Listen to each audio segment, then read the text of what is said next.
નમસ્તે મિત્રો, હું છું સિદ્ધાર્થ છાયા.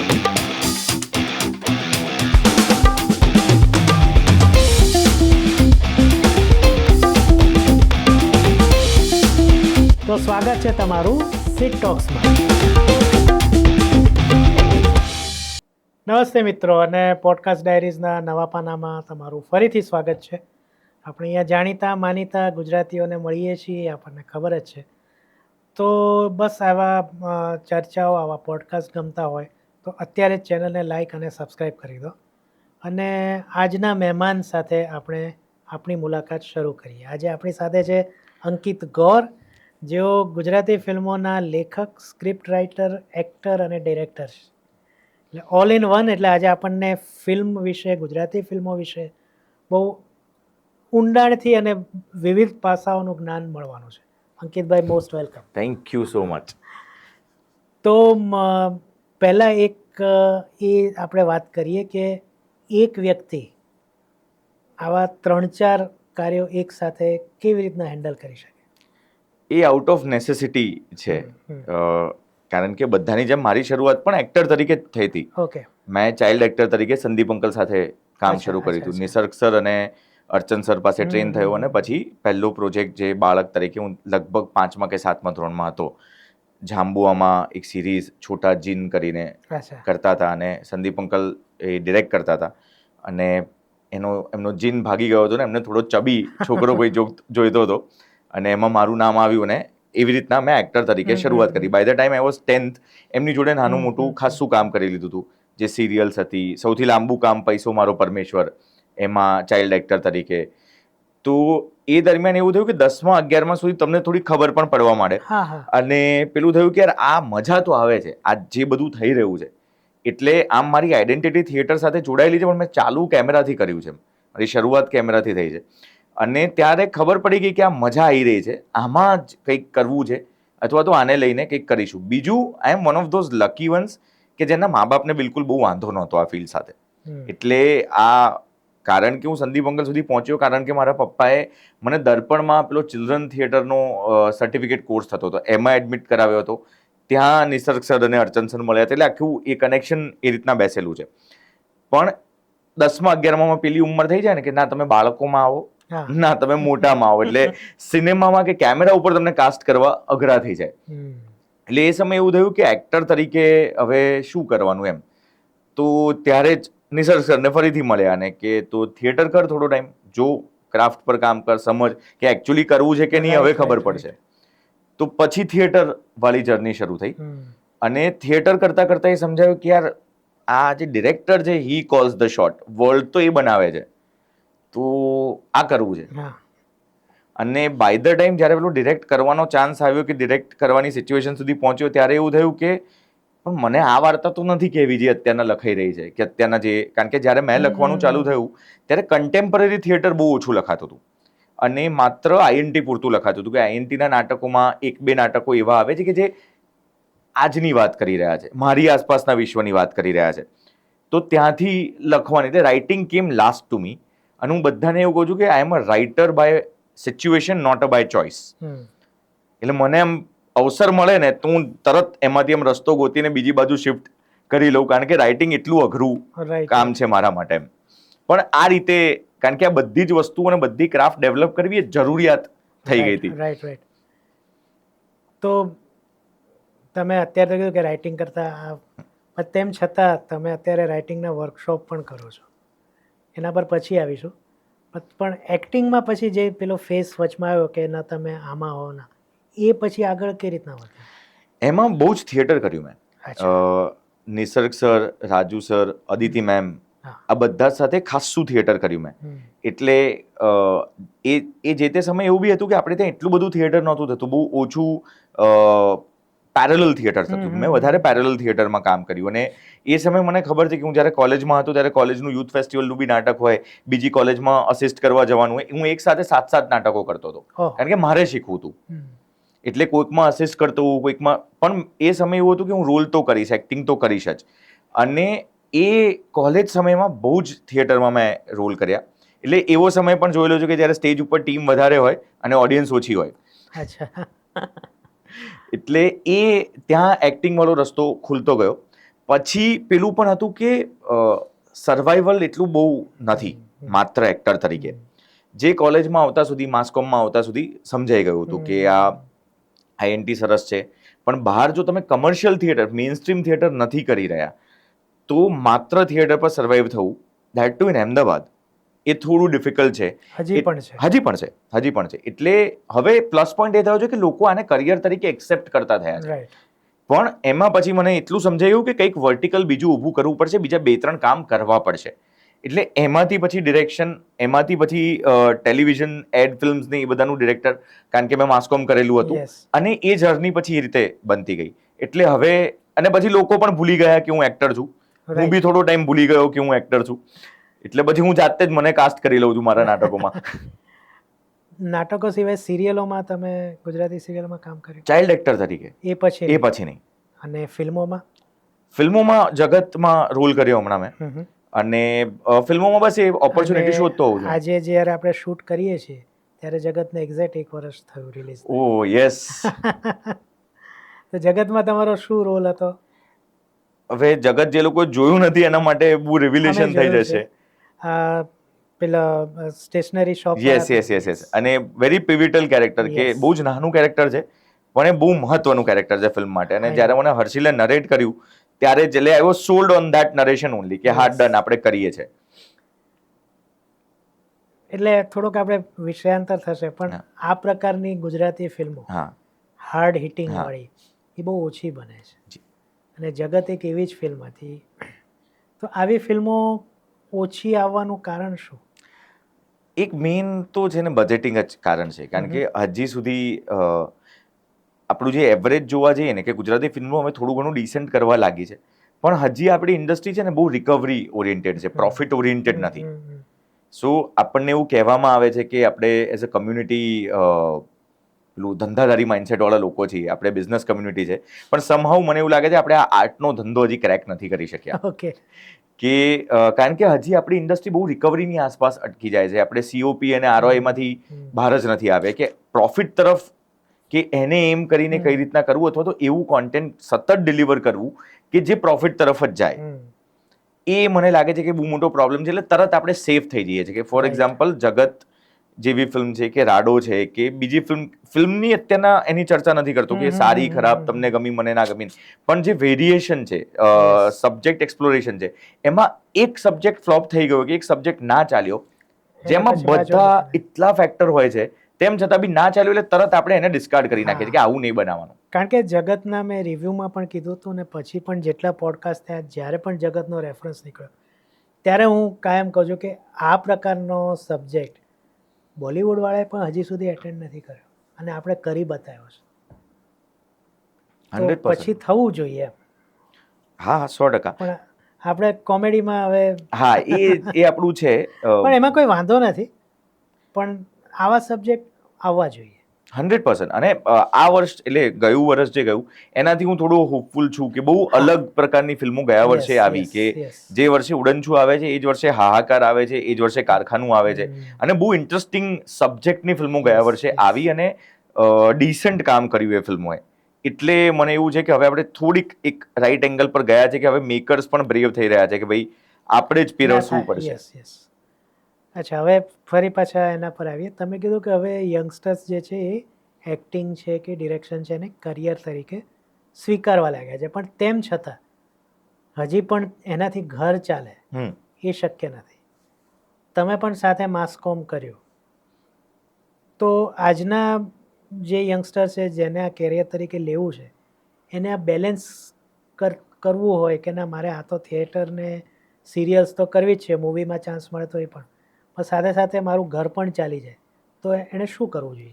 પહેલા તો education is must. At least you need two, એટલે અત્યારના સમયમાં, કોમ્પિટિટિવ સમયમાં, તમે આ જ ફિલ્ડમાં ફોર્મલી ટ્રેન થાવ અથવા બીજા કશામાં ફોર્મલી ટ્રેન થાવ, એ તો બહુ જરૂરી છે. You need to have a net to fall in. હું અત્યારના અહીંયા બેસીને આ વાત એટલા માટે જ કરી શકી રહ્યો છું કે મારી પાસે નિષ્ફળ થવાની બહુ જ તકો હતી. જે મારા મા બાપે મને આપી, જે મારા ભણતરે મને આપી, કે આજની તારીખમાં બધું બંધ થઈ જશે તો મને ખબર છે મારી માસકોમની ડિગ્રી ઉપર મને કોઈ જગ્યાએ ક્રિએટિવ ડિરેક્ટર અથવા તો વિઝ્યુઅલાઇઝર કે આ પ્રકારની જોબ હું અપ્લાય કરી શકીશ અને 70-80% ચાન્સ છે કે મને સારી રીતે એક ડિસન્ટ અમાઉન્ટની નોકરી મળી પણ જશે. કરવી ના કરવી અલગ ચોઇસ છે, પણ you need to have that backup. એટલે પહેલા એજ્યુકેશન ઇઝ મસ્ટ. તમે આ જ ફિલ્ડમાં કામ કરવા માંગો છો તો હવે તો આ ફિલ્ડનું ફોર્મલ એજ્યુકેશન પણ ખાસું ગ્રો થયું છે. ફિલ્મ મેકિંગથી લઈને થિયેટરથી લઈને પરફોર્મિંગ આર્ટ્સથી લઈને ઘણી બધી ઇન્સ્ટિટ્યૂટ છે, ઘણી બધી જગ્યા છે જ્યાં ફોર્મલ એજ્યુકેશન કરવું જોઈએ. And second is the balance. જેટલી પણ મારી વર્કશોપ થાય છે એમાં હું પહેલાં કહું છું કે તમારે લખવું છે, લખો. મેક એક્સ્ટ્રા સમય કાઢો તમારા કમાવાના સમય સિવાય સ્ટાર્ટિંગ. જ્યાં તમારો જે ઘરનો ખર્ચો છે કે તમારો પોતાનો જેટલો ખર્ચો છે એ પહેલાં તો એ રળવાનો રસ્તો શોધી લો. એ થઈ જાય અને પછી તમે જ્યારે જે લખી રહ્યા છો એ બંને મેચ થઈ જાય ત્યારે આ વસ્તુ છોડો. રાઈટ. ત્યારે તમારું 9 to 5 કે તમારું રૂટીન કે પપ્પાનો બિઝનેસ તમે જે પણ કંઈ કરતા હોય પછી ફૂલ ફ્લેજ આ એક્સેપ્ટ કરો કે જ્યારે તમને ખબર છે કે તમારી એક આઈડેન્ટિટી બની ગઈ છે, તમને વર્ષે આટલા પૈસા તો આમાંથી મળી જ જવાના છે. અને પડદા પાછળના કામ અને પડદા આગળના કામના પૈસા હંમેશા અલગ રહેશે, એ સ્વીકારવું પણ પડશે. તો જેને એક્ટિંગને કરિયર તરીકે સ્વીકારવી છે તો એનો શોખ છે, ફોર્મલ ટ્રેનિંગ નથી લીધી અને હજી એના 20-22-25 વર્ષની એજમાં છે, તો એને શું કરવું જોઈએ? આઈ થિંક તો અમદાવાદમાં રહેતો વર્કશોપ્સ કરવી જોઈએ. અમદાવાદમાં ઘણા બધા લોકો વર્કશોપ્સ કરે છે. અમુક કહેવા પૂરતી વર્કશોપ છે, અમુક જેન્યુઅલ સારી વર્કશોપ છે, સારા લોકોની વર્કશોપ છે. એ વર્કશોપમાં જઈને પોતાની ક્રાફ્ટ ઉપર કામ કરવું જોઈએ. અને પ્રોડક્શન હાઉસીસને કે જે નવા નાટકો બનાવે છે એ બધા મેકરને અપ્રોચ કરવો જોઈએ. એમાંથી કોઈક તો તમને કહેશે જ કે હા આવી જા, અમે કંઈક કરી રહ્યા છે, આની જોડે જોડાઈ જા. અને તમે એક પ્રોજેક્ટમાં એ રીતે જોડાઓ, 1 કે 2 પ્રોજેક્ટમાં, કે જ્યાં તમે માત્ર એક્ટિંગ નહીં બીજું ઘણું બધું આખું થિયેટર એક્સપ્લોર કરી રહ્યા છો. જો તમે થિયેટર એક્સપ્લોર નહીં કરો તો તમને ખબર જ નહીં પડે કે મારે સ્ટેજ પર એક્ટિંગ કરવી છે કે નથી કરવી. રાઈટ. કારણ કે બંનેનું ગ્રામર બહુ અલગ છે. જ્યારે આપણે થિયેટર ઉપર મંચ ઉપર અભિનય કરતા હોઈએ છીએ અને કેમેરાની સામે અભિનય કરતા હોઈએ છીએ, બંનેનું ગ્રામર બહુ જ અલગ છે. અને તમને શેમાં મજા આવે છે, તમે જો આ થિયેટર વાળી પરફોર્મન્સને એન્જોય જ નથી કરી શકતા તો તમે ત્યાં નહીં જ કશું કરેક્ટ કરી શકો. તો એ થોડું એક્સપ્લોર કરવાનું પણ જરૂર છે. અત્યારના યંગસ્ટર્સમાં મને જે ફરિયાદ છે કે આપણે બધા બહુ ઉતાવળે આવે છે કે એક જ ફિલ્મમાં એમને કે એક જ નાટકમાં લીડ રોલ જોઈએ છે, કશું જ ના કર્યું હોય અને પહેલું જ નાટક હોય ને આઈને પૂછે કે મારો સ્ટેજ ટાઈમ શું છે. મને બહુ એક્ઝેક્ટલી મને આવું જ હસવું આવે એ ટાઈમે કે ભાઈ તું એટલે પહેલી વાર આવ્યો છે તો સ્ટેજ ટાઈમ શું છે ખબર છે? જી. ઓવરડોઝ ઓફ ઇન્ફોર્મેશન અત્યારના આપણી પાસે જે છે એના કારણે. તો પછી કેવી રીતના ટેકલ કરો તમે? હું આઈને કહું કે આઈને બેસ પહેલા. હું અઠવાડિયું એને કામ જ ના આપું અને હું એને કહું પણ નહીં તું કેમ નથી આવતો, તું કેમ નથી આવતી, તારે આ કરવાનું. મારા માટે, મારી થિયેટર કંપની માટે બહુ સિમ્પલ અમારો રૂલ છે. આવો, જોડાઈ જાઓ, કામ ઊભું કરો. તમને કોઈ કહેશે નહીં તમારે આ કામ કરવાનું છે. જો તમે આવીને ગ્રુપમાં એક જગ્યા તમારી ફિક્સ કરી લીધી, તમે ટીમમાં છો. તમે નથી કરી શકતા તો તમે ટીમમાં નથી. બરાબર છે. હું બહુ ઓલ્ડ સ્કૂલ છે પણ હું એ રીતે જ ઓપરેટ કરું છું, એમ કે આવીને બેસો, તમે જુઓ. જે તમે આ કીધું ને કે ખબર ન હોય તેમ છતાં સ્ટેજ ટાઈમ શું છે એ પૂછે. એક બીજું પણ છે ને જે મેં હજી સુધી જોયું છે મુંબઈમાં, તો એ છે જ કે તમને શરૂઆતમાં મોટું કામ ન મળે, તમારે એક્ટર માટે ચા પણ કહેવી પડે, એમના પાન મસાલા એ પણ લાવવા પડે. તો આવું કરવું કેમ જરૂરી છે? એવું નથી કોઈની ગુડ બુક્સમાં એમ નહીં, પણ પ્રોડક્શનમાં તમે આસિસ્ટન્ટ ડાયરેક્ટર કે આસિસ્ટન્ટ પ્રોડ્યુસર જે રહ્યા આવું બધા કરતા હોય છે. અને મુંબઈમાં તો મારો પોતાનો એક અનુભવ છે, મારા નજીકના સગા છે, એ કરી ચૂક્યો છે છોકરો અને અત્યારે ઘણો આગળ આવી ગયો છે. તો એવું કરવું કેમ જરૂરી? એટલે ઘણાને એમ થાય કે હું કે આના માટે થોડા એક્ટર બનવા આવ્યો છું. તો એ શા માટે જરૂરી છે? એ એક્ઝેક્ટલી એ છે કે તમે એને કઈ રીતે જોઈ રહ્યા છો. તમે હવે એને એ રીતને જોઈ રહ્યા છો કે મને ચા લેવા મોકલ્યો એટલે હું હેરાર્કીમાં નીચે આવી ગયો. જો તમે એને એ રીતે જોશો તો તમને આ જ લાગવાનું છે. આ લાગણીથી જોવાની જરૂર જ નથી. મારું પહેલું એ માનવું છે કે જ્યારે કોઈ સિનિયર ડિરેક્ટર કે જૂના ડિરેક્ટર્સ અમને ચા પાણી લાવવા માટે કહેતા હતા કે ત્યાં બેસીને બેઝિકલી ચા પાણી લેવું એ જ કે તમને એક ટાપુ આપ્યું કે ભાઈ તું આ કરી લે, પણ મેઇન પર્પઝ એ જ કે 3 કલાક આવીને બેસીને જો, સાંભળ, આ લોકો જે માંધાતાઓ છે, જે આટલા વર્ષોથી કામ કરે છે, કેરેક્ટર કઈ રીતે બનાવે છે, સીન કઈ રીતે બ્લોક કરે છે. પ્રોડક્શન ઇઝ નોટ અબાઉટ ચા લાવી પાણી લાવી, પ્રોડક્શન ઇઝ અબાઉટ કે સેટ કઈ રીતે ઊભો થાય છે, એ સેટ જોડે એક્ટર કઈ રીતે ડીલ કરવાનો છે, લાઇટ ક્યાંથી આવવાની છે, કઈ જગ્યાએથી કોસ્ટ્યુમ આવવાના છે, 25 સેકન્ડમાં કોસ્ટ્યુમ કમ્પ્લીટલી કઈ રીતે ચેન્જ કરવાના છે, એ તમને સીધું મોકલશે તમે નહીં કરી શકો. કમર્શિયલ થિયેટરમાં 15 સેકન્ડમાં લોકો આખા કોસ્ટ્યુમ ચેન્જ કરીને આવી છે. It is also part of the craft. એ કઈ એક વસ્તુ નથી જેનાથી એક્ટિંગ થાય છે, પણ એ અભિનયનો એક ભાગ તો છે જ ને, કે તમે જ્યારે કપડાં બદલવા ગયા ને કપડાં બદલીને આવ્યા એની વચ્ચે તમારું કેરેક્ટર છૂટી ના જવું જોઈએ. એક્ઝેક્ટલી. એ પણ એક ક્રાફ્ટ છે. તો એ જે પ્રોડક્શન વાળી જર્ની છે ને એના માટે છે કે મેં કીધું કે તમે આવો બેસો, તમે એ આખો માહોલ, એ આખો જે પ્રોસેસ છે એનો અનુભવ લો કે એક નાટક કઈ રીતે બને છે, એ જર્ની કઈ રીતે બને છે, અને એમાં તમે ફિગર આઉટ કરો, કારણ કે માત્ર એક્ટિંગ નથી ને, કેટલા બધા પાસા છે. રાઈટ. ડિરેક્શન છે, સ્ટેજ ડિઝાઇન છે, મ્યુઝિક છે, એક્ટિંગ તો છે જ, લાઈવ મ્યુઝિક છે, રેકોર્ડિંગ મ્યુઝિક છે, લાઇટ ડિઝાઇન છે, એટલા બધા પાસા છે. કોસ્ટ્યુમ ડિઝાઇન, તમને શેમાં રસ પડે છે, તમને સ્ટોરી ટેલિંગનું કયું માધ્યમ અપીલ કરે છે, એ તમે પછી એમાંથી ચૂઝ કરી અને એ વિષયમાં આગળ વધો. રાઈટ. એટલા માટે એ પ્રોસેસ જરૂરી છે, મને એવું લાગે છે. હવે તમારી કરિયર પર આવેલ, તમે કીધું કે એક્ટિંગ તમે ઓછી કરી છે, કેવા તો સૌથી પહેલું તમને જે કહેવાય બ્રેક રાઇટિંગમાં કે ડિરેક્શનમાં, એ ક્યારે અને કેવી રીતના મળ્યો? મેં જાતે જ આપ્યો મને. અચ્છા. હા, મેં આઈ એમ વન ઓફ ધોઝ કે મેં મારું કામ હંમેશા જાતે ઊભું કર્યું છે.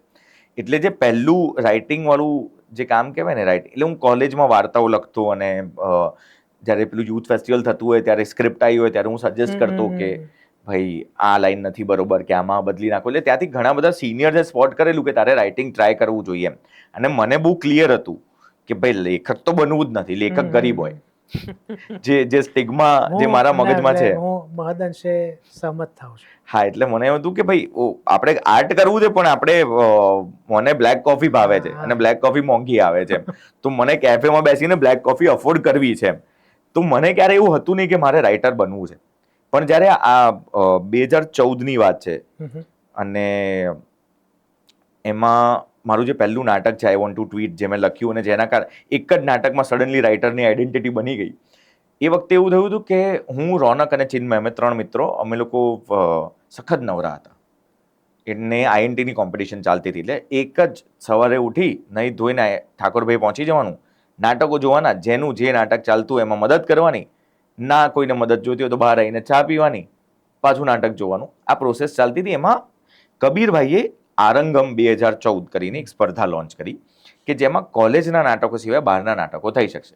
અને અમે 3 બહુ વ્યવસ્થિત ફ્રસ્ટ્રેટ બેઠા હતા, કારણ કે કંઈ જ કામ નહોતું અમારા 3 પાસે, જેન્યુઅનલી કંઈ કામ નહોતું.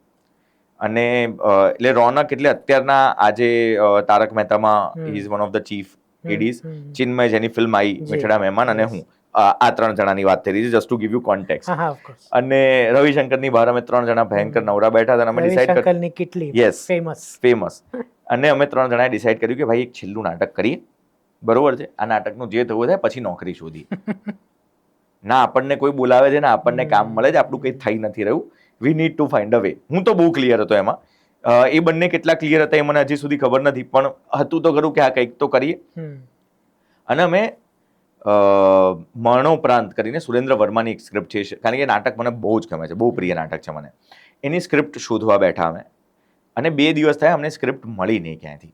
અને મીન વાઇલ આરંગમનું પેલું સબમિટ કરવાનો છેલ્લો દિવસ હતો. અને એમાં એવું થયું કે યાર હવે કંઈક તો કરવું પડશે. અને મીન વાઇલ સમથિંગ હેપન્ડ. એમાં મને આ આઈ વોન્ટ ટુ ટ્વીટનો આઈડિયા ક્લિક થયો. અને મેં એ લોકોને 2 જણાને કીધું કે ભાઈ આ આઈડિયા છે કે આ અત્યારના સબમિટ કરાવી દઈએ, પછી જોઈશું. એટલે અમે સબમિટ કરાવી દીધું કે અમે આ વિષય ઉપર આ નાટક કરીશું.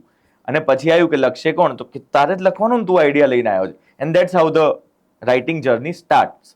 બરાબર. અને પહેલું નાટક 15 દિવસમાં લખીને ભજવી નાખ્યું એમ. એ એક્ટર્સ કોણ તમે લોકો? અમે 3 જણા જ. 3 જણાની સ્ટોરી, 3 જણાની જ વાર્તા. અમે 3 જ એક્ટર. અને પછી ધીરે ધીરે બીજા 1-2 મિત્રો જોડાતા ગયા. ટોટલ 6 કે 7 જણાની ટીમ હતી આખું નાટક કરવામાં. અને એમાં હું તો એક્ટિંગ કરવાનો જ નહોતો. બીજો એક મિત્ર પાર્થ કરીને છે, એ એક્ટિંગ કરવાનો હતો, પણ એ પગ ફ્રેક્ચર કરાવીને આવ્યો શોના દિવસે. સો એ સમયે એવું નક્કી કર્યું કે હું લાઇટ્સ કરવાનો હતો, હવે પાર્થ લાઇટ કરશે ને હું રોલ કરીશ. એટલે મારા કપડાં બી હું જે પહેરીને ગયો તો એ કપડાં પહેરીને મેં શો કર્યો છે. અને ત્યાંથી આ રાઇટર વાળી જર્ની શરૂ થઈ. પછી નાટકનું શું થયું? નાટક પહેલું ઇનામ જીત્યું એ સ્પર્ધામાં. અને એના પછી ઈ નાટ્ય શોધ કરીને એક સ્પર્ધા થતી હતી, જે નેશનલ લેવલની સ્પર્ધા છે, કે જેમાં એ સમયે 102 નાટકો હતા, ગુજરાતી, હિન્દી, ઇંગ્લિશ અને મરાઠી થઈને. એમાં પણ અમે ફર્સ્ટ આવ્યા. So suddenly I was on spot કે આ કોઈક નવો છોકરો આવ્યો જે લખે છે, અને ત્યાંથી રાઇટર વાળી જર્ની ચાલુ થઈ એમ. રાઈટ. હવે હું પોતે નવલકથા લખું છું, તમે સ્ક્રિપ્ટ લખો છો. બેઝિક ફેર એટલે તમે ધારો કે કોઈ સ્ક્રિપ્ટ લખો તો પહેલાં સ્ટોરી લખી લો અને પછી સ્ક્રિપ્ટ લખો, કે સ્ક્રિપ્ટ લખતા લખતા સ્ટોરી ડેવલપ થાય? પહેલા એવું હતું કે હું આખી વાર્તા લખી લેતો હતો, પછી સ્ક્રિપ્ટ ઉપર, સ્ક્રીન પ્લે ઉપર કે સ્ટેજ પ્લે ઉપર જતો હતો. પણ હવે ઓવર ધ પીરિયડ એટલો એક્સપિરિયન્સ છે કે મને બીટ્સ ખબર પડી જાય, ઓપનિંગ, મિડલ, એન્ડ, કે મારે આ વાર્તાને ક્યાં લઈ જવી છે.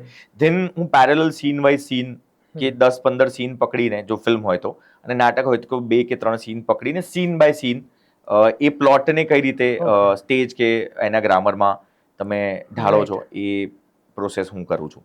તો એવી પહેલી સ્ક્રિપ્ટ એટલે તમારી, આ તો નાટકની હતી, કોઈ સિરિયલની કે એની સ્ક્રિપ્ટ તમે પહેલી કઈ લખી મૂવીની? સિરિયલ હું તમને કહું કે જેવું આ થયું ને 2014 વાળું આઈ વોન્ટ ટુ ટ્વીટ, એટલે દૂરદર્શનમાંથી કોલ આવ્યો કે આ એક સિરિયલ છે, અત્યાર સુધી આ ભાઈ લખતા હતા, હવે તમે લખશો. અને હું સિરિયલનું નામ કદાચ જાગ્યા ત્યારથી સવાર કે આવું નામ કદાચ ખોટું હોઈ શકે છે, પણ એ સિરિયલ પહેલી લખવાની દૂરદર્શનની આવી. અને ટિપિકલ સ્ટ્રક્ચર કે ભાઈ 22 મિનિટનો એપિસોડ છે, એટલે આમ 30 મિનિટનો સ્લોટ, 22 મિનિટનો એપિસોડ, એમાં 11મી મિનિટ આવું થવું જોઈએ, 24મી મિનિટ આવું થવું જોઈએ, અને આવા 2 એડ બ્રેક. અને suddenly I was thrown into the structure. એટલે આઈ વોન્ટ ટુ ટ્વીટ મને જેમ લાગ્યું, મને જેમ યોગ્ય લાગ્યું એ રીતના લખ્યું હતું. અને નાટકો કર્યા હતા એટલે નાટકનું સ્ટ્રક્ચર ખબર હતું. સીધું આ તો ટેલિવિઝનનું સ્ટ્રક્ચર આવ્યું, કે જે તો બહુ કે અહીંયા આટલું જ હોવું જોઈએ, અહીંયા આટલા જ ડાયલોગ હોવા જોઈએ, આ રીતના. સૌથી પહેલો એક્સપિરિયન્સ એ હતો કે એના 5-10 એપિસોડ લખ્યા.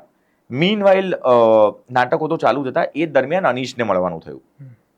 અને એ સમયે અનીશ એક ફિલ્મ ડેવલપ કરી રહ્યો હતો. એના ડાયલોગ્સ હું કરીશ કે એવા કંઈક વાતથી અમારી મિત્રતા કે અમારું કોલેબોરેશન શરૂ થયું. And then Dhunki came in to picture. Again I was the last one to jump on the project. અને પછી ધૂનકીના ડાયલોગ્સ લખ્યા. મેજરલી ધૂનકીના ડાયલોગ્સ ઉપર મેં વધારે કામ કર્યું, કારણ કે સ્ક્રીન પ્લે ઉપર અનીશ અને કુલદીપ ખાસું કામ કરી ચૂક્યા હતા, પણ એમાં એડિશનલ જ્યાં જ્યાં જરૂર હતી ત્યાં સ્ક્રીન પ્લેમાં. And that became the first film project જે અમે લોકોએ કર્યો. એટલે બેઝિક ફેર શું, આપણે એ પણ પ્રશ્ન હતો. બેઝિક છે ને, જ્યારે નાટક અને સિનેમાની વાત કરીએ છીએ ત્યારે સિનેમા એ વિઝ્યુઅલ મીડિયમ છે. તમને વિઝ્યુઅલી વાર્તા કહેતા આવડવું જોઈએ, તમારે વિઝ્યુઅલ્સ લખવાના છે, અને વિઝ્યુઅલ્સ લખવા પડે. એ પણ મને લખતા સમજાયું કે હું પણ પહેલા જ્યારે ઇનિશિયલ લખતો હતો ત્યારે એવું થતું હતું કે આ નાટકની જેમ લખાઈ રહ્યો છે, કે કારણ કે નાટકમાં સંવાદ થોડોક વધારે મહત્વનો થઈ જાય. ઓફકોર્સ. કે 30x20ની એક જગ્યામાં લિમિટેશન છે, તમારે મેક બિલીવ કરાવવાનું છે, લોકો માની પણ લે છે. કે તમે કહી દો છો કે અત્યારે આપણે આ બેઠા છું, એને કહી દઉં કે આ એક રાજાનો દરબાર છે, તો લોકો માની લે છે તરત. આ જ ખુરશી હશે તો પણ લોકો માની લે છે, કારણ કે નાટક જોવા લોકો આવે છે ત્યારે માની લેવા આવ્યા હોય છે. ત્યારે ફિલ્મમાં એ નથી, તમારે દેખાડવું પડે. એટલે ફિલ્મમાં સૌથી મોટી લર્નિંગ બંનેના ગ્રામરમાં એ છે કે તમારે વિઝ્યુઅલ ડ્રીવન લખવું પડે, તમારે બિહેવિયર લખવાનું છે.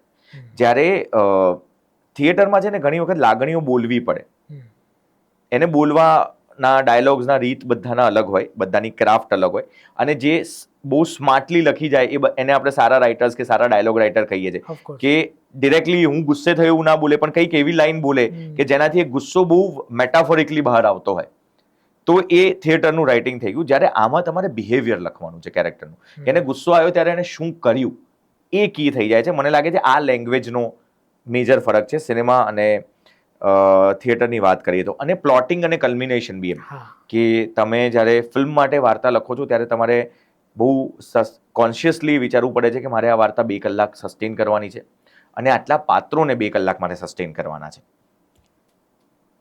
જેમ કે સિરિયલમાં તમને એક ફોર્મેટ આપી દીધો હતો કે 15મી મિનિટ 12મી, ફિલ્મમાં પણ હમણાં જ તમે કીધું કે 2 કલાક, હા, તો જ્યારે સ્ક્રિપ્ટ લખાતી હોય ત્યારે એ મનમાં હોય કે આ 2 કલાકમાં પતશે કે હજી બીજા 2 કલાક 10 મિનિટ થશે, કરે એટલે આ તો 3 કલાક સુધીની વાર્તા થઈ ગઈ. પહેલા ડ્રાફ્ટમાં જનરલી ના હોય અને ના Okay. હોવો જોઈએ હમ, કે પહેલો ડ્રાફ્ટ તો તમારે ઓર્ગેનિક, પણ પછી ધ ક્લિનિકલ પાર્ટ સ્ટાર્ટ્સ. હમ, પહેલો ડ્રાફ્ટ છે મને એવું લાગે છે કે બહુ ઇઝી છે લખવો, હમ, હમ, કારણ કે પહેલો ડ્રાફ્ટ એ તમે તમારી જાતને વાર્તા કહી રહ્યા છો અને એ ભલે 100 પાના, 125 પાના, 200 પાના સુધી જાય અને મોટા ભાગે જતો જ હોય છે, હમ, કારણ કે તમને આ પણ કહેવું હોય, આ કેરેક્ટર સાથે આ તમારે બધું જસ્ટિફાય કરવું હોય, then you have to sit clinically ને તમારે વિચારવું પડે કે આ વાર્તા કેટલા સમય સુધી સસ્ટેન થઈ શકશે તમારાથી પહેલા તો, અને પછી ડિરેક્ટરથી. એટલે એક જણાનો કોલ નથી, એ 2 જણાના કોલ છે. પછી એડિટિંગ પણ આવે. એડિટિંગ તો આવે જ. એડિટિંગ તો એટલે ફિલ્મ રાઇટિંગ તો છે ને, રાઇટિંગ હમ. હું એ જ કહું છું કે ફિલ્મ રાઇટિંગ એડિટિંગ એ પૂરું થાય છે. ભલે લેખકની ક્રેડિટ સ્ક્રીન પ્લે રાઇટર્સને એને મળે છે, પછી ડિરેક્ટર કંઈક ફ્લોર ઉપર કરે છે એ જુદું, અને છેલ્લો ડ્રાફ્ટ તો એડિટમાં લખાય છે. એટલે હું ઘણીવાર મિત્રો ફિલ્મ હમ. રસિકો સાથે હોય ત્યારે હું ઘણીવાર કહું કે એક ફિલ્મ 3 વખત બને. એક લખાય ત્યારે બને, બીજું ડાયરેક્ટર જ્યારે ડિરેક્ટ કરે ત્યારે, ત્રીજું એડિટરના ટેબલ ઉપર. 100%. અને એ કદાચ ફાઇનલ હોય છે, હા, અને સૌથી ક્રુશિયલ હોય છે. ક્રુશિયલ હોય છે. તો આવું ક્યારેય તમારી સાથે બન્યું કે તમે બહુ જ સરસ સીન લખ્યો હોય, હમ. તમે થાય કે વાહ મજા આવી ગઈ, આજ તો બ્લેક કોફી એક બે કપ પી હા, ગયા હા. હોય ખુશમાં, હા, અને એડિટિંગ ટેબલે કપાઈ ગયો, હા, બહુ વાર દરેક ત્યારે ફિલ્મમાં શું ફિલિંગ થાય? બહુ ખરાબ લાગે. શું કરો પણ તમે, કારણ એટલે કે જસ્ટિફિકેશન આપવા તમને બોલાવે ખરા કે તમે? મોટા ભાગે ના બોલાવે, હા. મોટા ભાગે ના બોલાવે. અનીશ ઇઝ અ ફ્રેન્ડ, તો હું ઇન્વોલ્વ હોઉં છું પ્રોસેસમાં. બાકી મોટા ભાગે બીજા જેટલા ડિરેક્ટર જે કામ કર્યું છે એમાં કે તમે સ્ક્રિપ્ટ આપો, દેન તમારું ઇક્વેશન પૂરું. અને આઈ થિંક મને લાગે છે કે રાઇટ પ્રોસેસ પણ છે, કારણ કે રાઇટર છે ને, આમાં અનપોપ્યુલર ઓપિનિયન છે, જે પણ મને એવું લાગે છે, કારણ કે હું મારી અંદર એક ડિરેક્ટર બી છે, મને એવું લાગે છે કે રાઇટર ફ્લોર ઉપર ને એડિટ ટેબલ ઉપર ન હોવો જોઈએ, કારણ કે રાઇટર એ એક્સ્ટ્રા ઓપિનિયન છે, અને રાઇટર એ બહુ મહત્વનો ઓપિનિયન છે. પણ ડિરેક્ટરને એટલે તો છે અમુક જે તમે વિચારીને લખ્યું હોય એ કદાચ ડિરેક્ટરના મનમાં પણ ન હોય. એ નરેશનનો ફેસ છે ને, જ્યારે તમે પહેલી વાર આપો છો ત્યારે એ લોસ્ટ ઇન ટ્રાન્સલેશન જેટલું તમે દૂર કરી શકો છો એ કરવાનું છે. Okay. અને જો ડિરેક્ટર વેલકમિંગ હશે, ડિરેક્ટરને એવું લાગતું હશે કે આ જગ્યાએ મને નથી ખબર પડતી કે આ જગ્યાએ કંઈ બદલવાની જરૂર છે, અથવા તો હવે આ જે લોકેશન લખી હતી એ લોકેશન જ નથી, તમે લોકેશન સ્પેસિફિક લખ્યું લોકેશન, તો ડિરેક્ટર તમને કોલ કરશે જ ઓકે. કે ભાઈ તું મને આ બદલી આપ, કે આમાં આવું થયું છે, આનું શું કરી છે, કે મને આવું લાગે છે, આ ચાલશે, એ તમને પૂછશે જ ડિરેક્ટર. રાઈટ. પણ ઘણીવાર એવું થતું હોય છે કે ડિરેક્ટર, કારણ કે ફિલ્મ મોટી બની ગઈ છે, આપણે ધાર્યું હતું કે આ સીન આટલો ચાલશે, એક્ટરે કંઈક અલગ પોઝ વર્ક કર્યું, બીજી જગ્યાએ ઘણા બધા ફેક્ટર્સ જવાબદાર હોય છે, અને એમાં જો ફિલ્મ ખેંચાઈ ગઈ હોય તો તમારે એને કાપવી પડે, અને ત્યારે ઘણા બધા સીન્સ કોલેટરલ ડેમેજ બનતા હોય છે, કે પછી એ સમય એને એ રીતે જોવામાં આવે છે કે સીન ગમે તેટલો સારો છે, પણ એ વાર્તાને શું સર્વ કરે છે. તમે અત્યાર સુધી કેટલી ફિલ્મો લખી? ધૂનકી ઉડનછુ, લકીરો, મૃગતૃષ્ણા, કેરી અંડર પ્રોડક્શન, એટલે એ રિલીઝ થશે. કેરી એટલે કેરી કે કેરી, કેરી આપણી Okay. ખાવાની, કેરી. હા, કેરી. અને આઈ થિંક બીજી એક ફિલ્મ જે બહુ પહેલા Okay, લખી હતી, લગભગ 5 કે 6, યસ, છ થઈ. યસ. દરેકના જોનર અલગ. ઇન અ નટશેલ નોટ ડિફરન્ટ, આમ ઇવેન્ચ્યુઅલી ફરીને સ્લાઇસ ઓફ લાઈફની આસપાસ રાઈટ. આવે છે. એક હા. મૃગતૃષ્ણા થોડીક અલગ કહેવાય જોનર Okay, વાઇઝ અને okay. સ્ટાઇલિંગ વાઇઝ પણ. બાકી I think in a nutshell we can call it a slice of life. એક લેખક હોય જેને એક જોનર પર સરસ લખતા હોય, સામે એક બીજો લેખક હોય એ પણ લખતો હોય એ જ જોનર પર, ક્યારેક એવું થાય ખરું કે આ શું લખતો હતો એમ? તો થવાનું જ ને, કેટલી ઓબ્વિયસ વાત છે, જે લોકો ના પાડે છે ને બધા છૂટું બોલે છે, થાય જ. મને તો એવું લાગે છે આર્ટિસ્ટ એટલા માટે જ છે કે એ લોકો પાસે બધા જ ગુણો બહુ વ્યવસ્થિત રીતે છે ને એક્સપ્રેસ કરે છે. I think we are very jealous as people, we are very cunning also, અને આ બધા ગુણ જ તમને આર્ટિસ્ટ બનાવે છે કે તમે એ એક્સપ્રેસ કરી શકો છો બહુ ઓપનલી, બહુ બ્લન્ટલી, અનઅબેસ્ડલી. એટલે થાય, હું અનીશ કેટલું ઝઘડીએ છે, હું દર્શનભાઈ સાથે કેટલું ઝઘડ્યો છું ફોર લકીરોના સીન્સ અને ડાયલોગ, કે ના આવું જોઈએ, અંકિત તને ના ખબર પડે તો આવું જોઈએ, તું ના તમને નહીં ખબર પડતું આમાં તો આવું જ કરવું પડે, આને બોલાવવું પડે. તો લાઈક વી ઓલ્સો કન્ડેમ, પણ it is the game of, મારા પક્ષે એવું હોય છે કે મને ખબર છે કે હું આઈ ફાઇટ ટિલ અ મુવમેન્ટ, પછી એ ડિરેક્ટરનું મીડિયમ છે મને કમ્પ્લીટલી સભાનતા છે. કે સિનેમા એ ડિરેક્ટરનું મીડિયમ છે. મારે એમને જ્યાં સુધી કન્વિન્સ કરવાના છે ત્યાં સુધી કરીશ. એન્ડ જો એમનો પોઈન્ટ સાચો તો I get convinced also. It is that game. એ ટગ ઓફ વોર હોય છે. રાઈટ. એટલે જે આવો લેખક હોય છે તમારા જ જોનરમાં સરસ લખતો એની ફિલ્મ પણ સારી છે, સામે મળે તો કોંગ્રેચ્યુલેટ જ કરવો પડે ને કે લખી ગયો ભાઈ આપણાથી સારું, એમ એક્સેપ્ટ બી કરવું પડે. તમારું પણ સક્સેસ હોય એમનું પણ સક્સેસ હોય તો એમિકેબલ સ્પેસ આઈ થિંક. રાઈટ. અચ્છા, હવે આવી ઉડન છું. અને તમે મારો રિવ્યુ જોયો હશે તો મેં એને ક્રિટિસાઇઝ કરી અને ખાસ કરીને એન્ડ અને ઘણું બધું મેચ નહોતું થતું. તો ઉડન છું નો જો એન્ડ એટલે જે પેલું સુરત વાળી ઘટના પરથી આપણે ત્યાં 2-3 ફિલ્મ મળી છે, અલગ અલગ થઈ છે, તો શું એ જ વિષય પરથી તમે લખી હતી કે પછી, અને એન્ડમાં આવું અચાનક કેમ થઈ ગયું? ઓકે, જો સુરત વાળી ઘટનાથી ઇન્સ્પાયર હતી એ વાત, બરોબર તો હું અને તું, એક તમારી અને હમણાં ઈલુ. હા, મને ખબર છે ત્યાં સુધી હજી એક આવશે આવતા વર્ષે. એટલે ઈલુમાં એટલે મારે તે વખતે મારો એક ફેઝ હતો એટલે હું નહોતો જોઈ શક્યો, પણ ભાવિકભાઈ અહીંયા એ પણ આવી ગયા, એમણે કીધું કે બિલકુલ અલગ છે ઉડન છું. હશે જ, આઈ થિંક મને એવું લાગે છે હું ને તું પણ અલગ છે, એટલે એ વિષયથી એ વિષયથી ઇન્સ્પાયર હું ને તું માં જે હતું એ બીક લાગી રહી હતી, જે પ્રમાણે ફિલ્મ આગળ વધી રહી હતી કે આ એન્ડ એવો આવશે. તો શું એટલે કહેવાનો અર્થ પ્રશ્નનો એ છે કે શું એ જાણી જોઈને એન્ડ બદલવામાં આવ્યો કે કેમ આ એન્ડ આવ્યો? બે વસ્તુ. એક તો I was again the last one to join in that project. હું સૌથી છેલ્લો જોડાયો છું. સૌથી પહેલા આવો એવું કંઈક કરો હવે. એ મને લાગે છે મારે જ બનાવવી પડશે, એમ તો જ કંઈક થશે ને એ પ્રોસેસમાં છે. તમે પેલું કહ્યું નાટકમાં કે મેં જ આને લોન્ચ કર્યો, એટલે હવે હું એ રસ્તે જ છું એમ. હોપફુલી આવતા વર્ષ સુધીમાં આપણે મારી લખેલી અને ડિરેક્ટ કરેલી ફિલ્મની વાત કરતા હોઈશું. યસ, ચાલો તો આગળ વધીએ. સો આમાં આઈ was the last one to join in, એટલે એક બહુ જ proper draft was in place અને એના ખાસા વર્ઝન થઈ ચૂક્યા હતા. અનીશ અને પાર્થે એક વર્ઝન કર્યું હતું, એના પછી અનીશ અને અભિનવ એક વર્ઝન કર્યું, મેં અને અનીશ એક વર્ઝન કર્યું હતું. અને there was very clear cut idea કે આ હસમુખ અને પાનકોટની વાર્તા છે. everyone around them are supporting the entire main narrative, અને એને એન્સેમ્બલ કાસ્ટમાં આપણે ટ્રીટ કરીશું કે બધાનો એક આર્ક છે. એટલા માટે એનો એન્ડ થોડોક લૂઝ છે હું માનું છું, પણ એ પછી પેલું બી છે કે ડિરેક્ટરનો ઓપિનિયન બી છે કે આઈ want to tell a story like this. અમારી પાસે બહુ બધા વર્ઝન્સ છે એના, એટલે આપણે એક આખું સેશન એના ઉપર કરી શકીએ કે અમે જે અલગ અલગ વર્ઝન્સ લખ્યા છે એમાં એક બહુ પ્રિયદર્શન સ્પેસનો આખો આઈડિયા હતો કે એમને જોઈ જાય છે પછી બધા ભાગે છે અને there are 2 cars and autos and એકમાં આ લોકો બેઠા છે ને અનયુઝ્યુઅલ મિક્સચર. એની પહેલાનું એક વર્ઝન હતું કે જેમાં પેલો પ્રોપર છકડો લઈને આવ્યો છે અને ત્યાં બહાર એ છકડા ઉપર આખું ડિસ્કશન થાય છે અને ત્યાં બધું થાય છે. there are many ideas અને from those ideas we pick કે અમને અત્યારના આ જે વાર્તા જે ફ્લોમાં જઈ રહી છે, અમે ખોટા હોઈ શકીએ છીએ, સાચા હોઈ શકીએ છીએ, પણ આ વાર્તા અમને આ રીતે કલ્મિનેટ થતી અમને લોકોને વધારે સુધિંગ લાગે છે. કારણ કે હું અને અનીશ આઈ થિંક અમે બંને એવા લેખકો છીએ કે જે પેલું વિચારીને નથી લખતા કે ઓડિયન્સને શું લાગશે. We are the first audience of the story. અને અમને બંનેને અને મહદઅંશે અભિનવને પણ એવું લાગ્યું કે આ સ્ટોરી આ રીતે કલ્મિનેટ થવી જોઈએ, કારણ કે આપણે એટલી ડેપ્થમાં ક્યાંય ગયા નથી અને પછી સડનલી એન્ડમાં કેઓસમાં કે ડેપ્થમાં જતા રહીશું ને તો એ out of the film experience થઈ જશે. એ અમને લોકોને જ બ્રેક કરતો હતો, અમે જ કન્વિન્સ નહોતા એની સાથે. એટલે અમે જે બનાવ્યું છે એની સાથે અમે લોકો કન્વિન્સ છીએ. It might not work with you, which is completely fine. એના પર બી આપણે આવીશું. એક બીજું મને જે એમાં લાગ્યું કે પ્રીચી બહુ હતું. કઈ જગ્યાએ? જેમ કે મા વિનાની દીકરી હોય કે જે અમુક છે, દર્શક તરીકે એવું લાગ્યું કે અવોઇડ કરી શકાય, કારણ કે એ બહુ કોન્શિયસ ફ્લોમાં જઈ રહી હતી કે જે હળવાશ હતી એમાં એક બ્રેક પાડી. એ બહુ કોન્શિયસ ચોઇસ હતી, કારણ કે અમારે લેયરિંગમાં નહોતું જવું, કારણ કે એન્સેમ્બલ કાસ્ટ હતી, અમારે એક મેજર નરેટિવને સર્વ કરવાનું હતું.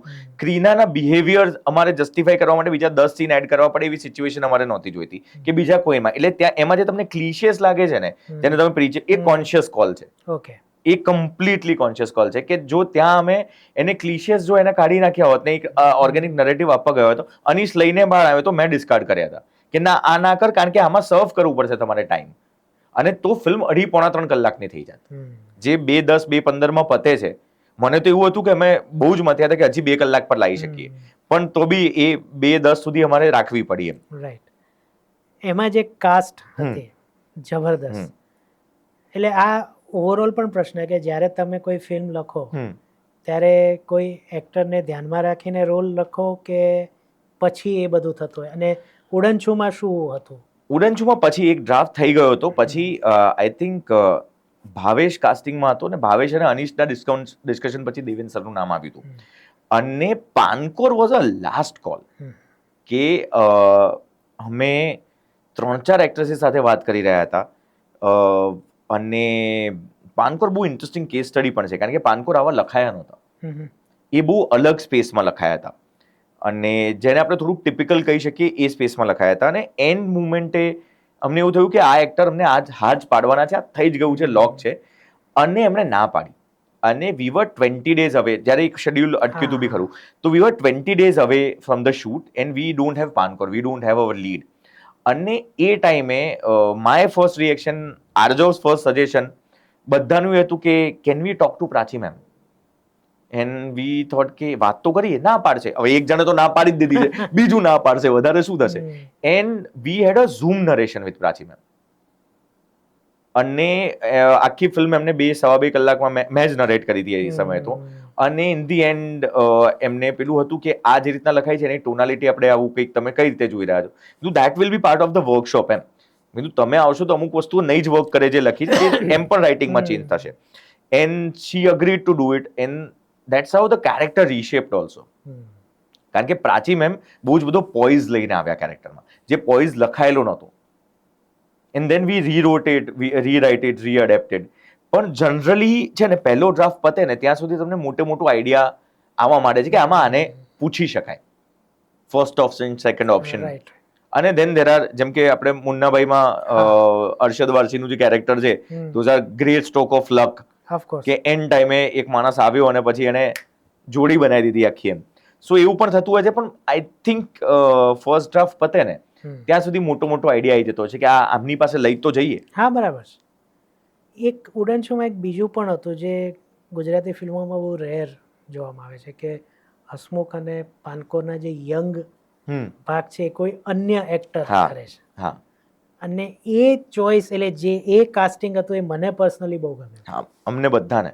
તો એ પણ એ કોશિયસ બહુ જ કોન્શિયસ કોલ હતો.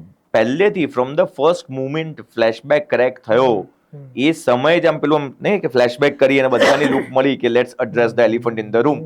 હવે કે આ ફ્લેશબેક કરશે કોણ? And it was a clear cut choice within the team કે વીલ ફાઇન્ડ એક્ટર્સ જેમાં એવું તમને ઇલ્યુઝન આવે કે મોટા થઈને આ લોકો બની શકશે.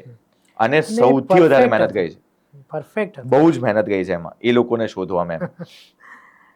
અચ્છા, હવે તમે વેબ સિરીઝ પણ લખી છે, એની પણ ટીકા મેં કરી છે. કઈ વેબ સિરીઝની? હમણાં શેમાર ઉપર તમારી સંતા કુકડી. ઓકે, એ મેં નથી જોયું, એટલે એ મને કહી દો અત્યારે તો. એટલે એ મને બહુ ઢીલી ને એવી બહુ લાગી અમુક. એટલે અત્યારે મને પણ યાદ નથી મેં રિવ્યુમાં શું કીધું છે, પણ અમુક મુંબઈ, જેમ મેં હમણાં આપણી ફિલ્મ આવી આંટીપ્રેન્યોર, કે એમાં પણ એવું જ હતું કે મુંબઈ દેખાડવાની કોશિશ કરી પણ એ મુંબઈ જેવી ફિલિંગ આવતી નથી. આમાં પણ કંઈક એક દુકાનમાં તમે કંઈક શિવાજી મૂકી દીધું છે, ઇટ ડઝન્ટ મીન કે મુંબઈ છે. ઓફકોર્સ બરાબર, શિવાજીનો કંઈક છે એ મને યાદ છે. એટલે ટૂંકમાં કહેવાનો મતલબ એ છે કે એક વેબ સિરીઝ ને ફિલ્મના રાઇટિંગમાં શું ફરક હોય?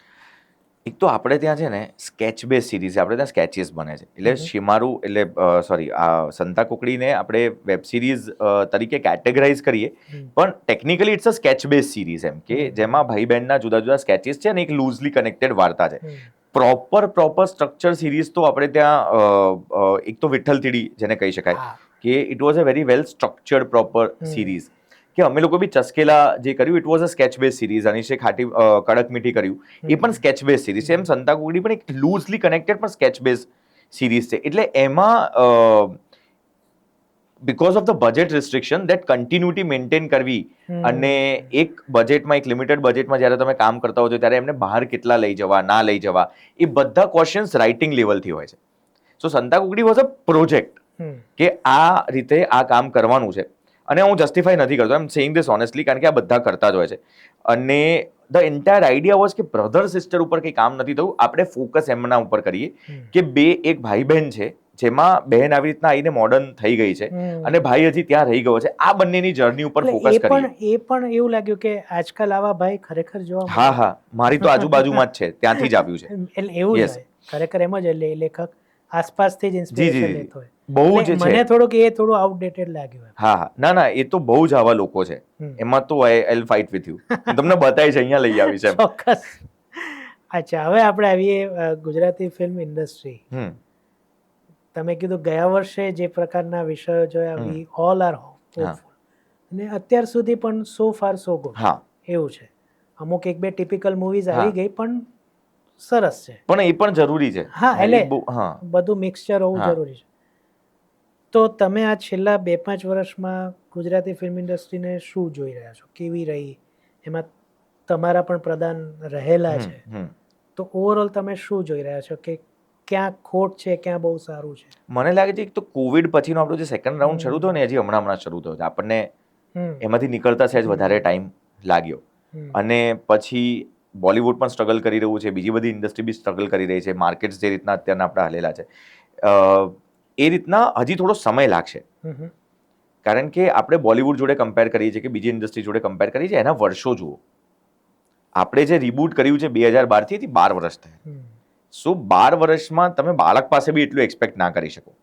આપણી સિનેમા જ્યારે ધમધમતી હતી, એ સમય અલગ હતો, એ ઓડિયન્સ અલગ હતી, એ વખતના ઇન્ફ્રાસ્ટ્રક્ચર અલગ હતા, બધું જ અલગ હતું.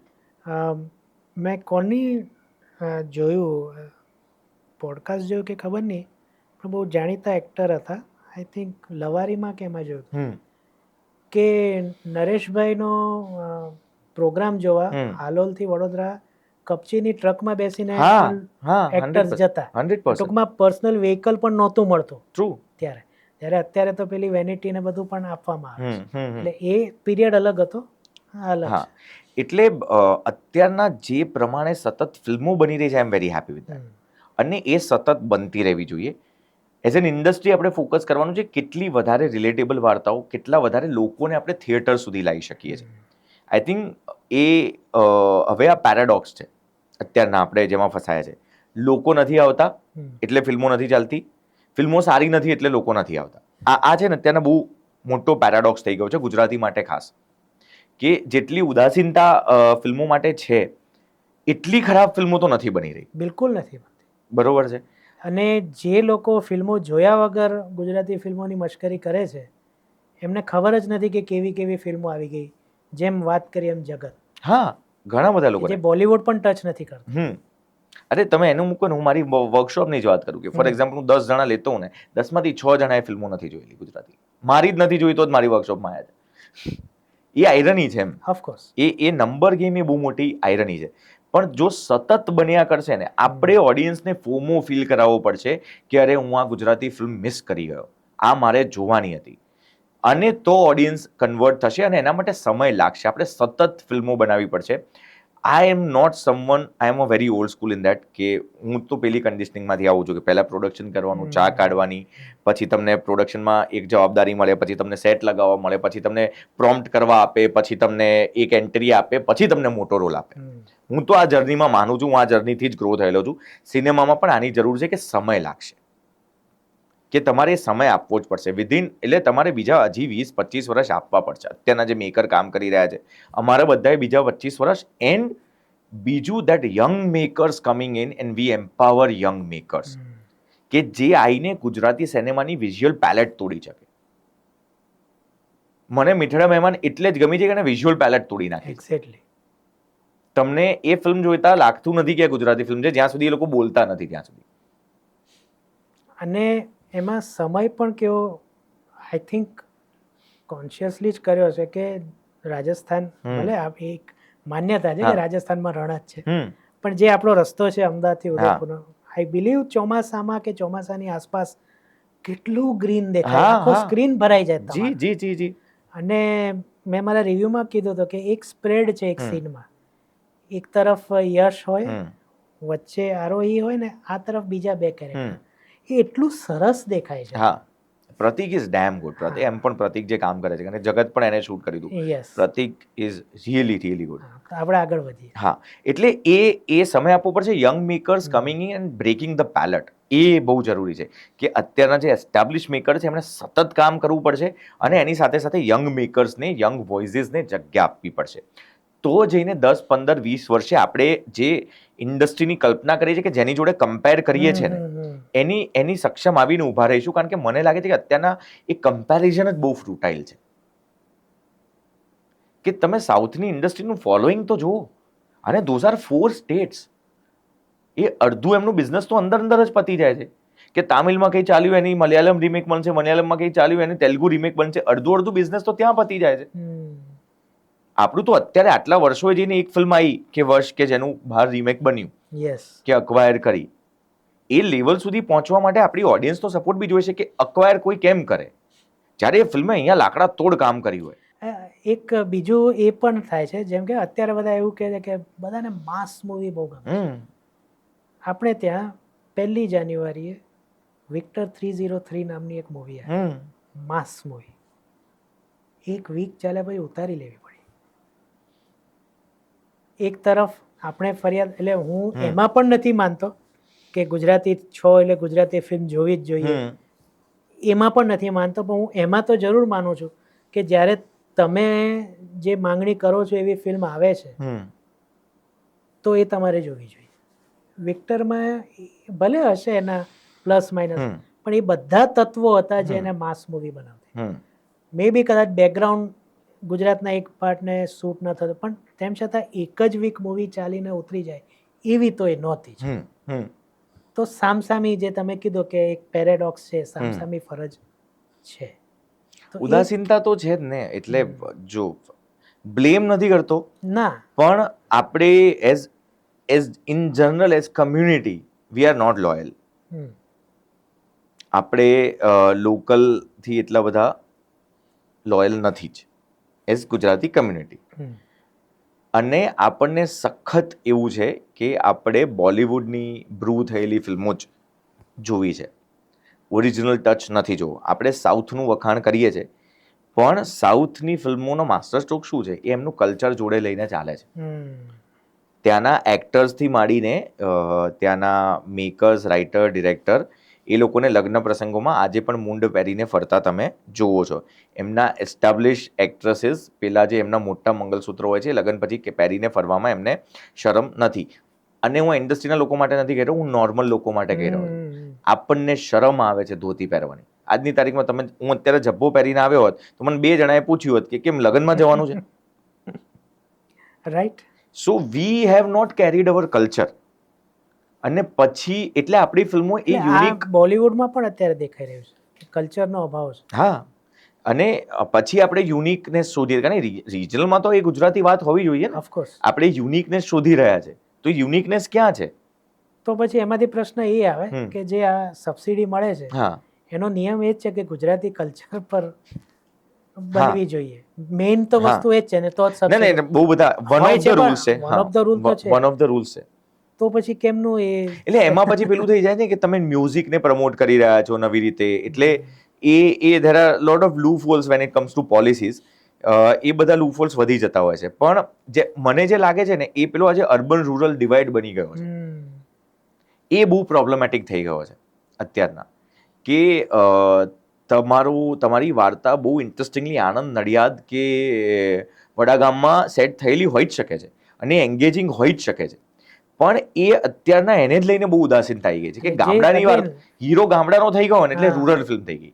એ બહુ એક મેજર પ્રોબ્લેમ છે ને. તમે અત્યારના બોલિવૂડમાં પણ જોઈ લો કે જેટલી સ્લાઇસ ઓફ લાઈફ ફિલ્મો ચાલી, બધી ટાઉન ઓરિએન્ટેડ ફિલ્મ્સ છે.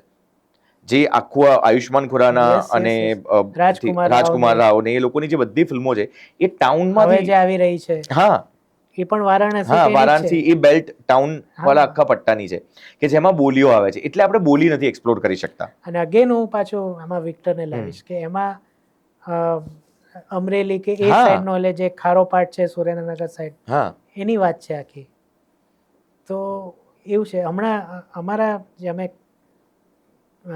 રિવ્યુકારો છીએ, અમારો એક મંચ છે ડાયરો, એમાં અમે દર મહિનામાં 2 વખત ભેગા થઈને ઝૂમ કે એના પર કરીને રેકોર્ડ કરીને મૂકીએ.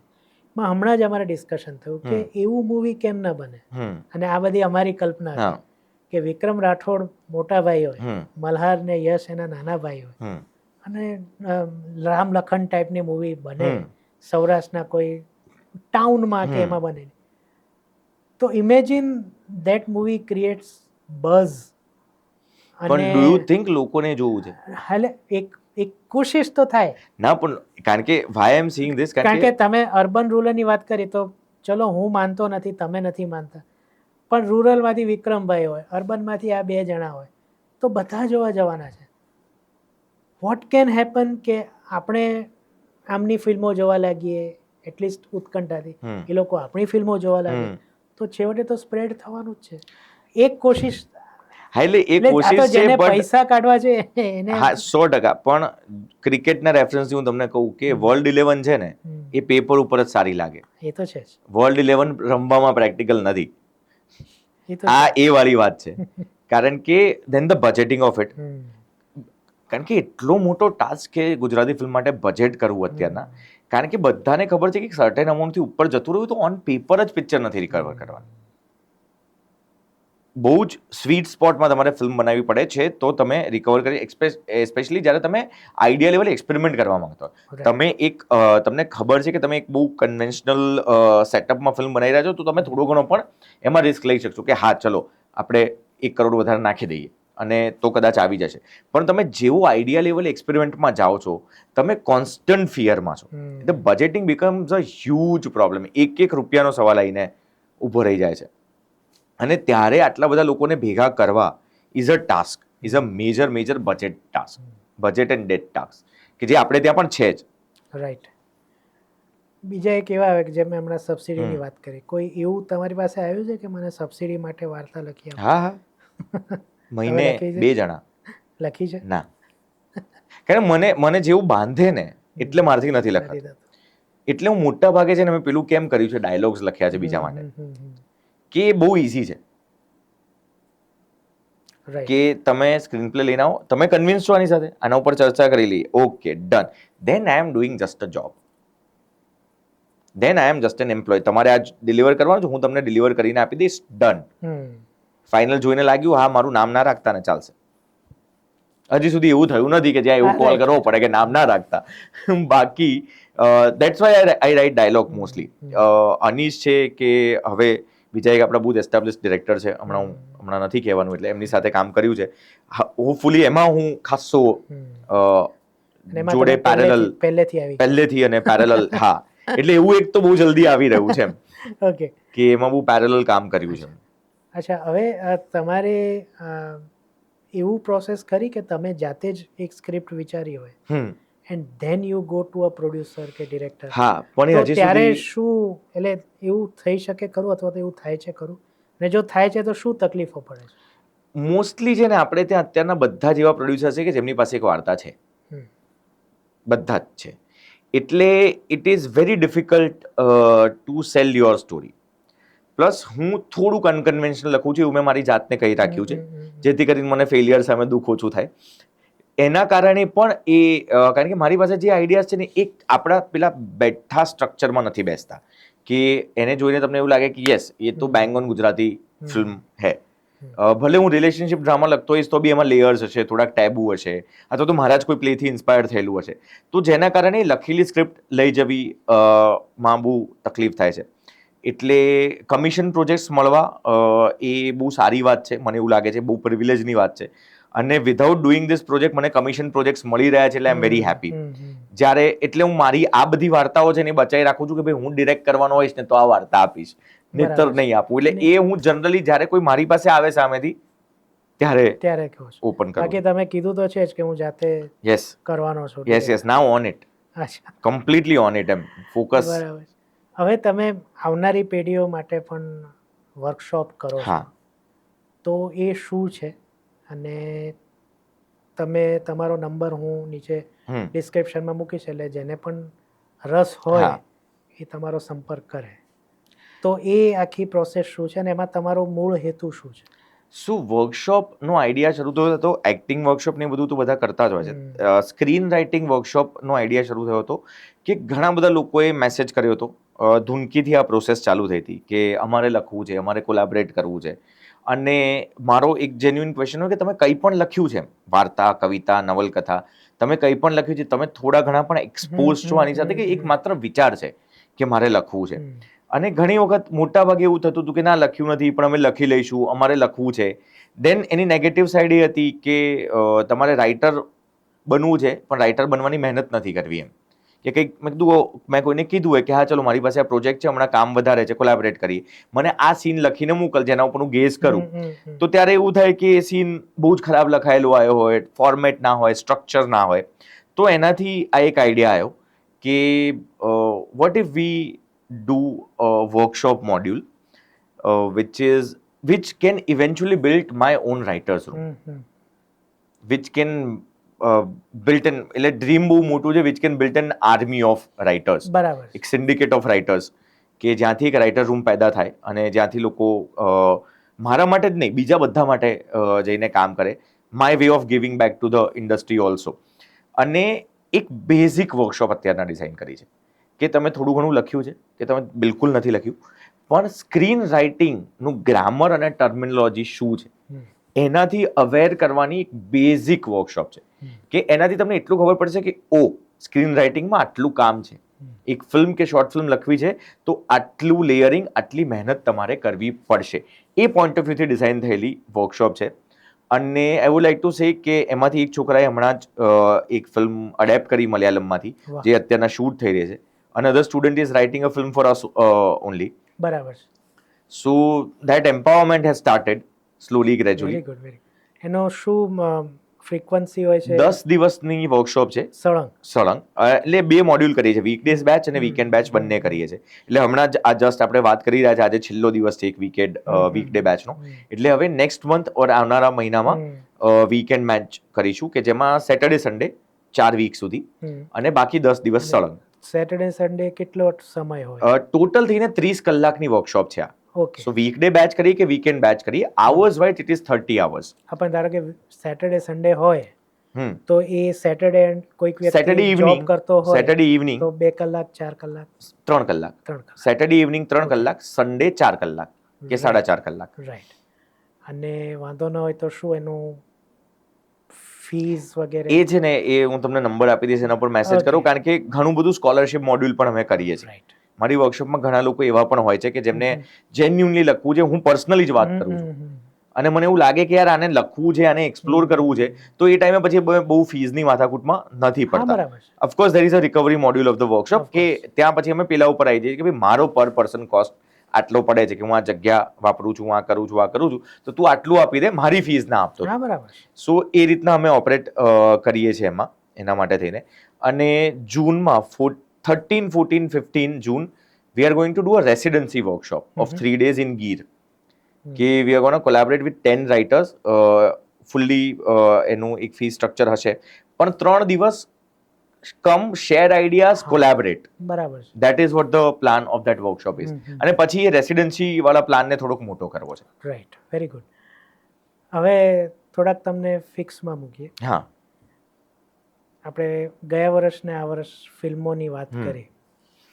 2024માં તમને ગમેલી 2 ફિલ્મ અને તમને ન ગમેલી 2. અરે આવું ના કરો. અને એના રીઝન્સ. 2024માં તો આખું લિસ્ટ યાદ કરવું પડશે. કાશી રાઘવ તો આ વર્ષે થઈ ગઈ. હા, એ આ વર્ષ. તમે મને કહેજો, હું તમને હેલ્પ કરીશ. હા, ઓકે. તો ગયા વર્ષે તમારી ફિલ્મ આવી હતી. હા, પછી જગત હતી, એમાં તમે હતા. હા, તો જગત ગમેલી. તમે ના હોવા જોઈએ. ના, પણ જગત તો જેન્યુઇન ડેની જીગર થી શરૂ થયેલું. હા, પણ કસુંબો, ડેની જીગર. જગત માટે આઈ વુડ બી લાઈક, હું એને એટલા હું છું એટલા માટે નહીં, જગત મને જેન્યુઇન એટલી ગમી હતી. મને મેં હર્ષિલને એ જ કીધું હતું. અમે બંને જોઈ હતી, ફર્સ્ટ ડે ફર્સ્ટ શો જોઈ હતી. અને ઇટ વોઝ, કારણ કે હું જે પેલું નવા મેકર, નવા વોઇસ ની વાત કરું છું, ધેટ ઇઝ હર્ષિલ. એમ કે મને એવું લાગે છે કે એ છે હર્ષિલમાં એ સ્પાર્ક એમ.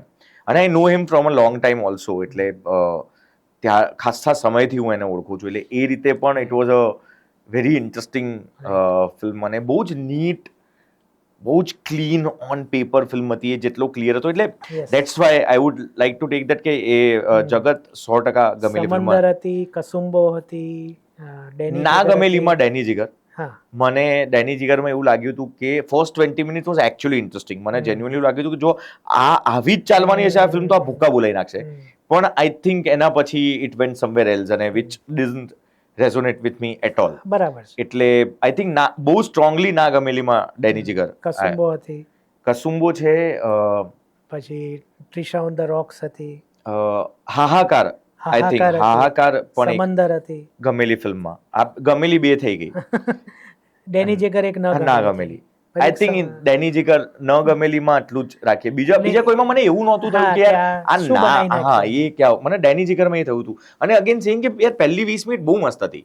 મને આમ બધું થોડુંક બહુ હોલિવુડિશ બ્રિટિશ હ્યુમર પણ લાગ્યું હતું, બહુ ક્વર્કી, એકચ્યુઅલી સ્પૂફ કોમેડી પહેલી 20 મિનિટ લાગતી હતી, પછી ઇટ વેન્ટ સમવેર એલ્સ, એમ સ્પૂફ સ્ટ્રેચ થઈ ગયું અકોર્ડિંગ ટુ મી. ઓકે, તો હવે તમારા શું પ્રોજેક્ટ્સ છે? આ વર્ષે કંઈ આવવાનું છે?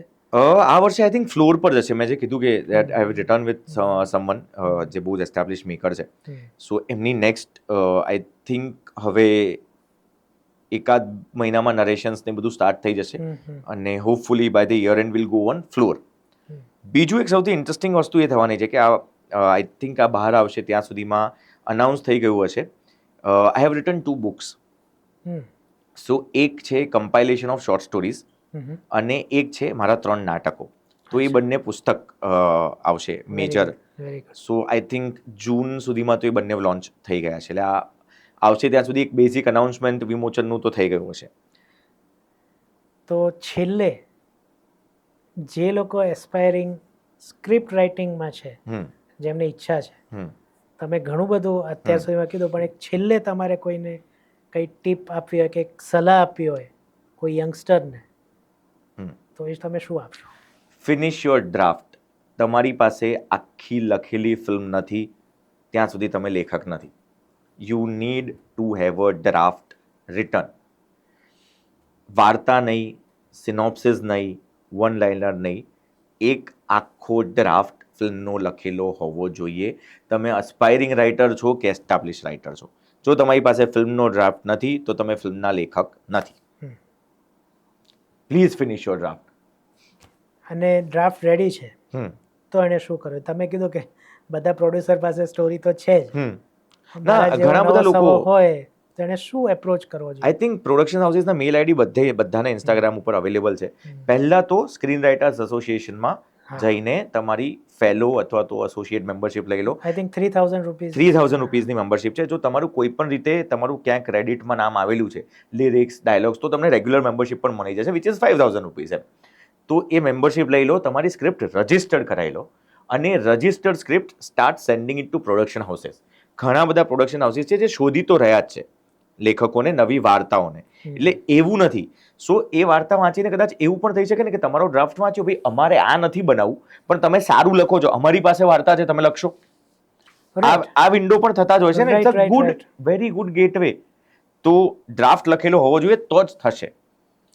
અને મેઇન વસ્તુ કે આ બધું છે, ડ્રાફ્ટ છે, કોઈએ બોલાવ્યો પણ ખરો, પૈસા બરાબર મળે છે? તમને નેગોશિએટ કરતા આવડવું જોઈએ, તમે ગુજરાતી છો. પણ તોય હા, એક ડિસન્ટ નોર્મ હવે ચાલુ થયો છે. આઈ થિંક કોવિડ પહેલા સુધી નહોતો, પણ હવે આઈ થિંક મેં જેટલું સાંભળ્યું છે, even for the young writers also એક ડિસન્ટ અમાઉન્ટ મળે છે. ક્રેડિટ પણ મળે છે અને કેશ પણ મળે છે. જી જી જી. ઓકે, તો આશા છે કે અંકિતભાઈ સાથેની આ ચર્ચા ઘણા બધા એસ્પાયરિંગ રાઇટર્સને હેલ્પ કરશે.